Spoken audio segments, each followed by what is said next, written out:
तो बात है 1954 की, जब राज कपूर पहली बार रशिया पहुंचते हैं बिना किसी वीजा के। और जैसे ही वो एयरपोर्ट से बाहर निकल के टैक्सी में बैठते हैं, वो टैक्सी आगे बढ़ती नहीं है। जब राज कपूर को समझ नहीं आता कि यार टैक्सी आगे क्यों नहीं बढ़ रही, तब उनको रियलाइज होता है कि गाड़ी आगे नहीं ऊपर जा रही है। पर ऐसा क्यों? क्योंकि हजारों रशियंस ने वो गाड़ी अपने कंधों पर उठा ली थी। ऐसा पागलपन था राज कपूर का रशिया में। और ये तो सिर्फ एक शुरुआत थी। अगले कई सालों तक जब भी राज कपूर रशिया जाते थे तो उनके होटल के बाहर पागलों की तरह रशियंस घंटों तक रुके रहते थे, सिर्फ एक उनकी झलक पाने के लिए। बुजुर्ग औरतें उन्हें देखकर रोने लगती थी, उनके हाथ चूम लेती थी, और वहीं पर यंगस्टर्स राज कपूर का फैशन कॉपी करते थे। In this rare footage of their visit to Russia, the song has been sung by Raj Kapoor himself.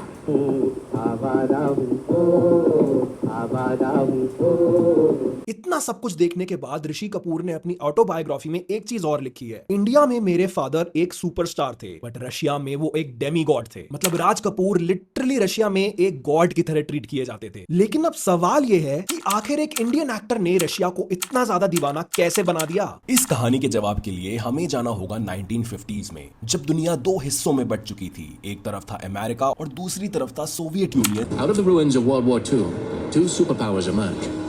The Soviet Union and the United States are now in a race to harness nuclear power.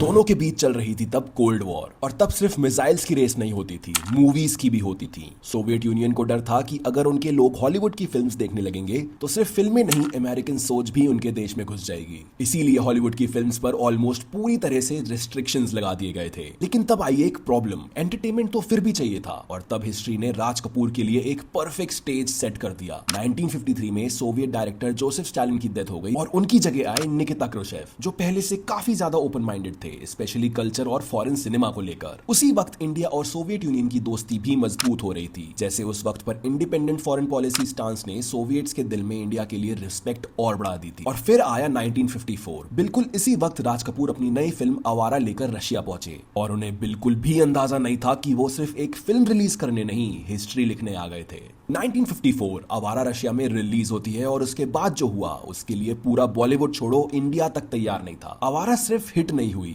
History बन गई। Soviet union में इस film के 6 करोड़ 40 लाख से भी ज्यादा tickets बिके, और आज भी ये रशिया की हिस्ट्री में तीसरी सबसे ज्यादा देखी गई फॉरेन फिल्म है। इस फिल्म को रशियन लैंग्वेज में डब किया गया था ताकि हर इंसान कहानी समझ सके, लेकिन सॉन्ग्स को हिंदी में ही छोड़ दिया गया। रशियंस को लिरिक्स समझ नहीं आ रहे थे, फिर भी आवारा हूं उनकी जुबान पर चढ़ गया। सोचो, एक गाना जिसका मतलब भी नहीं पता, फिर भी लोग उसे हर गली में गा रहे थे। और राज कपूर भाई, वो एक्टर से डेमी गॉड बन चुके थे। सिर्फ 2 साल बाद 1956 में श्री 420 भी रशिया में रिलीज हुई, और वो पूरे सोवियत बॉक्स ऑफिस की दूसरी सबसे बड़ी फिल्म बन गई। और शायद इसीलिए मेरा जूदा है जापानी में जब राज कपूर गाते हैं, सर पे लाल टोपी रूसी फिर भी दिल है हिंदुस्तानी, जिधर रूसी का मतलब रशियन है, तो ये लाइन सिर्फ एक लिरिक नहीं था, वो उस दौर की इंडिया और सोवियत यूनियन की दोस्ती का सिंबल बन चुकी थी।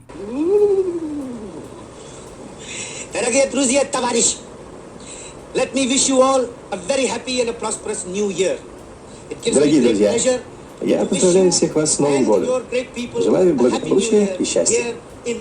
इसी तरह राज कपूर ने रशिया को हिंदी नहीं सिखाई, उन्होंने रशिया को बॉलीवुड से प्यार करना सिखा दिया था। लेकिन इतने सारे रिकॉर्ड्स, इतनी पॉपुलैरिटी, ये सिर्फ इसीलिए नहीं हुआ क्योंकि हॉलीवुड फिल्म्स को रशिया में बैन कर दिया गया था, वरना तो कोई भी एक्टर सुपरस्टार बन जाता, डेमी गॉड बन जाता, जो राज कपूर बन चुके थे। राज कपूर बने क्योंकि उसकी वजह थी आवारा का राज। जरा सोचो, 1950s का सोवियत यूनियन, वर्ल्ड वॉर के जख्म अभी भी ताजा थे, इकोनॉमी टूट चुकी थी, लाखों लोग गरीबी में जा चुके थे, और कुछ ऐसा ही हाल उस वक्त इंडिया का भी था। आजादी तो मिल गई थी, लेकिन गरीबी, बेरोजगारी और संघर्ष अभी भी रोज की जिंदगी का हिस्सा था। और फिर स्क्रीन पर आता है एक लड़का जिसके पास पैसा नहीं है, पावर नहीं है, बस जो है वो है उम्मीद। राज कपूर का कैरेक्टर सिर्फ इंडिया के गरीब आदमी की कहानी नहीं थी, वो रशिया के आम इंसान की भी कहानी बन चुकी थी। कितनी अजीब बात है, तू भी आवारा, मैं भी आवारा, तू भी बेनाम, मैं भी बेनाम, तू भी बेघर,